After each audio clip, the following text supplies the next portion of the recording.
जनगण मन अधिनायक जय हे भारत भाग्य विधाता।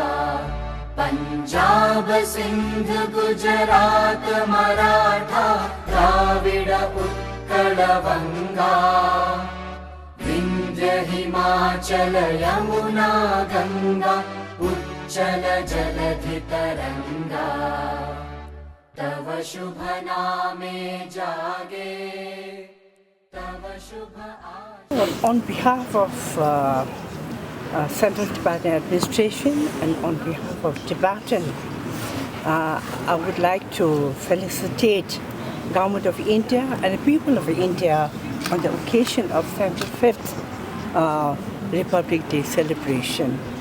And for us, along with people of India, we our gratitude, our feeling for this country where we have taken asylum. The peace and prosperity of India is the peace and prosperity for the Tibetans. And therefore, on behalf, I would like to really congratulate.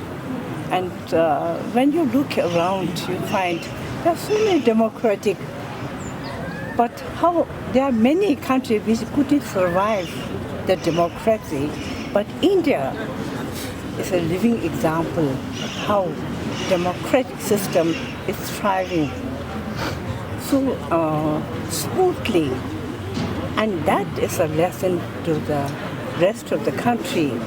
They should emulate as we have done. Soon after coming to India, His Holiness has adopted democratic form of government which was never there in the history of Tibet. We have followed the footsteps of India, and slowly we have learned step by step, and we have a democratic system in India. So one thing I always believe that Republic Day celebration is not just a commemoration of India's constitution journey, but it is also a testament to the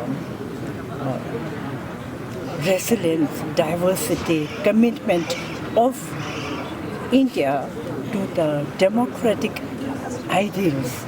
That was a wonderful thing which I truly feel. And this kind of celebration also reminds us that how much of struggle, how much of pain, how much of effort has been made in order to form the Constitution of India. And it also reminds us and the people of India and people in India that the dream and aspiration and hope of billions of Indians' heart beating in unison for a very inclusive, bright future. And may India become the top in the world, set the example. And one thing I would like to tell you is that India has helped so many neighboring countries, Chota Mota, all. But mark my word, there will be no one like Tibetan. We feel truly indebted. We feel so grateful. This grateful feeling will never fade away in the hearts of the Tibetan. And we have ingrained in being in the education department. I make it a special effort to ingrain in the heart and mind of my Tibetan children in the years to come. Tibetans and must stand behind India on any issue and any internet platform. That's what we truly believe. That's what not only we do it, but our young generation should also do it. Okay. His Holiness time and again told us that the truth will prevail. Tibet was independent country. And we are really hopeful that day will come, truth will prevail. We will go back, get united with the Tibetan who are suffering. 6 million are under the grip of Chinese day in, day out. No freedom of expression, no freedom of religion. And they're waiting for a day that something will be done, some help will be given from different countries to support the truth of Tibet. Tibet was never part of China. We were an independent country.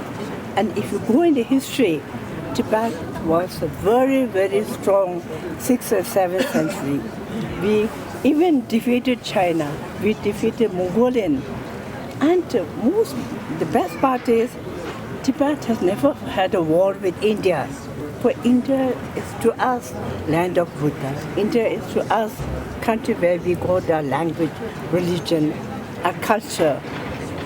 So in the history you will never find any record of war between India and Tibet, but war with China and Mongolia, and Tibet managed to defeat them.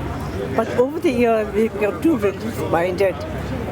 We followed the path of non-violence, and we were invaded, captured, tortured, but we are very hopeful. Some miracle may happen. Some implosion may happen in China. Hopefully. But you never know. Isn't it? Anything can happen. We are hopeful. And day we get independent, day we go back to Tibet, just as we celebrate Tibetan Republic Day, we will remember Republic Day celebrated in India with so much pride. We truly appreciate, and it's better late than never. Now, almost 70 years. Yeah. 70 years is not a short period. We truly appreciate, and the more people come forward, more people support the truth. In the long run, it will benefit. But now, Tibetan problem is not Tibetan problem. Tibetan problem, Ukrainian problem, all the problem in the world become the problem for the world. Those days were gone when it becomes the problem of one country. Now, every country's problem is a global problem, right? Therefore, I am very hopeful more and more nations will come forward, support. If Tibet becomes independent, a peaceful India without tension on the border, a peaceful world where we spread the message of Lord Buddha. So if all human beings become good human beings, we can live peacefully, isn't it? Yeah. Jaya He, Jaya He, Jaya He, Jaya Jaya Jaya Jaya He.